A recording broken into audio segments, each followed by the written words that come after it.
Hello student, स्वागत है आपका गुरुकुल ज्ञान के मैथ क्लास में। होप आप सभी की पढ़ाई बहुत अच्छी चल रही होगी। तो चलिए आज के इस वीडियो में कुछ महत्वपूर्ण प्रश्न को लेते हैं और उसे आसान कॉन्सेप्ट से कैसे कम समय में हल करें इस विधि को आपको सिखाएंगे। तो चलिए समय नष्ट न करते हुए हम पहले प्रश्न को लेते हैं और इसे हल करते हैं। प्रश्न आप देख सकते हैं। प्रश्न कह रहा है कि श्याम की आयु अपने पिता की आयु से आधी है। 20 वर्ष बाद उसके पिता की आयु श्याम की आयु का 1.5 गुना होगी। श्याम के पिता की वर्तमान आयु कितनी है? तो प्रश्न हमसे क्या पूछ रहा है? श्याम के पिता की वर्तमान आयु कितनी है? तो देखिए प्रश्न हमसे कहा है कि श्याम की आयु अपने पिता की आयु से आधी है। श्याम है और उसके पिता है। श्याम की आयु क्या है? उसके पिता से आधी है। अगर हम कहें कि भैया इसकी आयु 2 है तो इसका आधा क्या होगा? 1 होगा, यानी कि श्याम की आयु 1 है। लिख सकते हैं? चलिए बिल्कुल लिख सकते हैं। आगे हम देखें देखिए ये तो आपका हो गया प्रेजेंट का। कब? वर्तमान का हो गया। ये वर्तमान की आयु हो गई। आगे प्रश्न कह रहा है कि 20 वर्ष बाद उसके पिता की आयु श्याम की आयु का 1.5 गुना होगी। यानी कि श्याम की आयु से 1.5 गुना। कितने वर्ष बाद? 20 वर्ष बाद। कितने वर्ष बाद? 20 वर्ष बाद की बात है ये। 20 वर्ष बाद क्या होगा कि श्याम की आयु से उसके पिता की आयु क्या होगी? 1.5 गुना हो जाएगी। यानी कि अगर इसकी 1 रहेगी तो इसकी आयु 1.5 गुना हो जाएगी। 1.5 गुना को लिख सकते हैं 1/2। ठीक है। इसे इस प्रकार ना लिख के कैलकुलेशन आसान करने के लिए इसे हम ये लिख सकते हैं, ये हमारा अनुपात में ही हो गया। ठीक है। इसे हम लिख सकते हैं कि 1.5 गुना। 1.5 गुना क्या था? 1/1/2। इसे हम लिख सकते हैं 2 एकम 2 और 1 3, 3/2 लिख सकते हैं। बिल्कुल लिख सकते हैं। चलिए लिख लेते हैं 3/2। आपको पता है कि अनुपात में रहता है तो नीचे वाली संख्या इस साइड आके इससे गुना हो जाएगी। ठीक है। इस साइड आके गुना हो जाएगी, कहने का मतलब ये 2 हो जाएगा और ये कितनी हो जाएगी? 3 हो जाएगी। यानी कि 20 वर्ष बाद अनुपात क्या होगा? श्याम की आयु का अनुपात 2 होगा और उसके पिता की आयु का अनुपात 3 होगा। ठीक है, यहां तक कोई दिक्कत नहीं। अब आप ध्यान दीजिए, अगर हम इस दोनों में अगर हम अंतर देखें तो अंतर कितने का है? 1 का अंतर है। 2 और 1 में कितने का अंतर है? 1 का अंतर है। और 20 वर्ष बाद की बात कर रहा था। 20 वर्ष बाद, इस 20 वर्ष जो है वह अगर 1 का अंतर है तो यहाँ और यहाँ के अनुपात में कितने का अंतर है? 20 वर्ष का अंतर है। तो हम कह सकते हैं कि 1 किसके बराबर है? 20 के बराबर है। तो प्रश्न हमसे क्या पूछ रहा था? श्याम की पिता की वर्तमान आयु कितनी है? तो वर्तमान में पिता की आयु का अनुपात कितना है? 2। 1 का वैल्यू अगर 20 है तो 2 का वैल्यू कितना हो जाएगा? 2 गुने 20, यही हो जाएगा सिंपल। यानी कि हम देखें तो 40 वर्ष आएगा। कितना आएगा? 40 वर्ष आएगा। 40 वर्ष। और ये क्या होगा? श्याम के पिता की आयु होगी और यही क्या होगा? हमारे इस प्रश्न का आंसर भी हो जाएगा। तो इस प्रकार से आप इस तरह के प्रश्नों को आसानी से हल कर सकते हैं। काफी आसान प्रश्न था, बस आपको समझना था। ठीक है। तो चलिए इसी प्रकार के कुछ प्रश्नों को और लेते हैं और उसे हल करते हैं। अगला प्रश्न कह रहा है कि वर्तमान में माया और छाया की आयु का अनुपात 6:5 है और अब से 15 वर्ष बाद जो अनुपात है वह 9:8 हो जाएगा। तो माया की वर्तमान आयु क्या है? तो देखिए यहां भी हमें 2 व्यक्ति दिया गया है। कौन? माया और छाया। कौन दिया गया है? माया और छाया। ठीक है। 2 नाम हमें दिया गया है। उनकी आयु का अनुपात कितना है?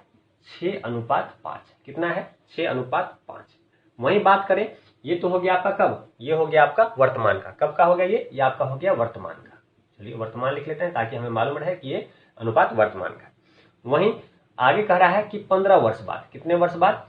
15 वर्ष बाद यही अनुपात क्या हो जाता है? 9:8। यानी कि 9 माया का 9 हो जाएगा और छाया कितना हो जाएगा? 8 हो जाएगा। ठीक है। ये चीज हमसे प्रश्न क्या है। अब देखिए अंतर कितने का है। अंतर देखते हैं कितने का है। अंतर देखिए दोनों का अगर अंतर देखें तो अंतर कितने का आ रहा है? अंतर आ रहा है 3 का। अनुपात में अंतर 3 का और वर्ष में अंतर 15 का। तो हम कह सकते हैं कि 3 का वैल्यू 15, ये 3 किसके बराबर है? 15 के बराबर है। प्रश्न हमसे क्या पूछ रहा था कि माया की वर्तमान आयु कितनी है? माया की वर्तमान आयु। तो देखिए माया की वर्तमान आयु कितनी है? माया की वर्तमान आयु अनुपात में 6 है। तो चलिए 6 का वैल्यू निकालते हैं। 6 का वैल्यू निकालेंगे तो क्या हो जाएगा? सिंपल 15/3, 6 का वैल्यू निकालना है, गुना कर देंगे 6 से। 3 से ये कट गया हमारा कितनी बार में, 5 बार में, तो 6 पंचे क्या आ जाएगा, 30। तो 30 वर्ष क्या हो जाएगा, 30 वर्ष क्या हो जाएगा, माया की वर्तमान आयु। और यही क्या हो जाएगा, हमारे इस प्रश्न का आंसर हो जाएगा। यही क्या हो जाएगा, हमारे इस प्रश्न का आंसर हो जाएगा। तो बहुत ही आसान प्रश्न था, पिछले प्रश्न वाले प्रश्न की तरह ही यह था।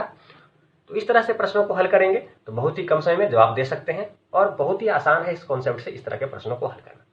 अगर आपको वीडियो समझ में आ रहा है, जितने भी प्रश्न मैं आपको करवा रहा हूँ कॉन्सेप्ट आपको समझ में आ रहा है, तो वीडियो को लाइक अवश्य कीजिएगा, और साथ में बने सब्सक्राइब बटन को जरूर क्लिक कीजिएगा, और बेल आइकन को भी क्लिक कीजिएगा, ताकि जब भी मैं वीडियो अपलोड करूं उसका नोटिफिकेशन आपको मिल सके।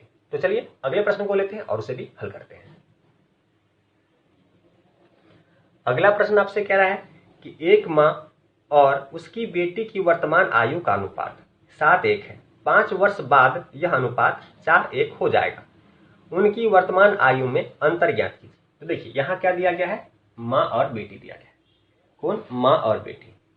चलिए माँ को एम से कर लेते हैं, बेटी को बी से लिख लेते हैं। इनकी आयु का जो अनुपात है, क्या वर्तमान आयु का अनुपात कितना है, 7:1 है। ये हमारा क्या हो गया, वर्तमान आयु। ये वर्तमान आयु का अनुपात हो गया 7:1। आगे कह रहा है कि 5 वर्ष बाद, कितने वर्ष बाद, 5 वर्ष बाद। 5 वर्ष बाद देखते हैं कि यह जो अनुपात है 4:1 हो जाएगा। कितना हो जाएगा, 4:1 हो जाएगा। यह अनुपात कितना हो जाएगा, 4:1 हो जाएगा। ठीक है, तो उसकी हो जाएगा। तो आगे हमें उन दोनों की आयु में अंतर ज्ञात करना है, उनकी आयु में अंतर ज्ञात करना है। तो चलिए देख लेते हैं। अगर हम यहां ध्यान से देखें, यहां अगर हम ध्यान से देखें तो अंतर कितने का है, अंतर कितने का है। अगर दोनों का अंतर हम देखें तो अंतर हमें नजर आ रहा है, पहले इस दोनों का अंतर देखें। इस दोनों का अंतर करेंगे तो 6 का अंतर आ रहा है। इस दोनों का अंतर करेंगे तो कितने का अंतर आ रहा है, 3 का अंतर आ रहा है। तो अंतर दोनों का अलग अलग है। तो सबसे पहले तो हमें अंतर को सेम करना पड़ेगा। उसके लिए क्या करेंगे, सिंपल 2 से गुना कर देंगे। इसको 2 से गुना करेंगे तो अनुपात में भी 2 से गुना करना पड़ेगा। तो 2 को 4 से गुना करेंगे तो कितना हो जाएगा, 8 हो जाएगा। और 2 से 1 में गुना करेंगे तो कितना हो जाएगा, 2 हो जाएगा। तो ये जो हमारा अनुपात है वो 8:2 हो जाएगा, और ये 3 दूनी क्या रह जाएगा, 6 हो जाएगा। अब दोनों का अंतर कितना हो गया, 6। तो दोनों का अंतर क्या हो गया, बराबर हो गया। दोनों का अंतर क्या हो गया, बराबर हो गया। चलिए ठीक है, इधर भी देखें, इधर देखिए अंतर कितने का आ रहा है, 7 और 8 में 1 वर्ष का अंतर आ रहा है। एक अनुपात का अंतर आ रहा है। अनुपात में 1 का अंतर, वर्ष में 5 का अंतर। तो हम कह सकते हैं कि 1 का वैल्यू क्या हो गया, 5 हो गया। 1 का वैल्यू क्या हो गया, 5 हो गया। प्रश्न हमसे पूछ क्या रहा था, प्रश्न हमसे पूछ रहा था कि अनुपात में दोनों के आयु में अंतर बताइए। तो अंतर कितने का है, 6 वर्ष का है। अंतर कितने का है, 6 वर्ष का है। तो 6 वर्ष का है तो क्या होगा, 6 गुने 5 हो जाएगा। बट्टे में 1 का कोई वैल्यू नहीं रह जाएगा, तो 6 गुने 5 हो जाएगा। तो हम देखते हैं कि इसका उत्तर भी क्या आएगा, 30 वर्ष। 30 वर्ष का अंतर हो जाएगा। कितने वर्ष का अंतर हो जाएगा, 30 वर्ष का अंतर हो जाएगा। और यही क्या हो जाएगा, हमारे इस प्रश्न का क्या हो जाएगा, आंसर हो जाएगा। यही क्या हो जाएगा, हमारे इस प्रश्न का आंसर हो जाएगा। तो इस प्रकार से आयु वाले प्रश्नों को आप आसानी से हल कर सकते हैं। उम्मीद है सारे प्रश्न आपको समझ में आए होंगे, और जितने भी प्रश्न मैंने आपको कराए हैं उन सभी प्रश्नों का अभ्यास स्वयं से करें। उन सभी प्रश्नों को बिना वीडियो देखे खुद ही हल करने का प्रयास करें। जहां नहीं समझ आए वहां आप वीडियो से हेल्प ले सकते हैं। इस तरह के प्रश्नों का आप अच्छा अभ्यास कर लेंगे, और एग्जाम में इस तरह के प्रश्न आने पे आप आसानी से उसे हल कर पाएं। तो चलिए ऐसे महत्वपूर्ण प्रश्नों के साथ अगले वीडियो में मिलते हैं। तब तक वीडियो देखने के लिए आपका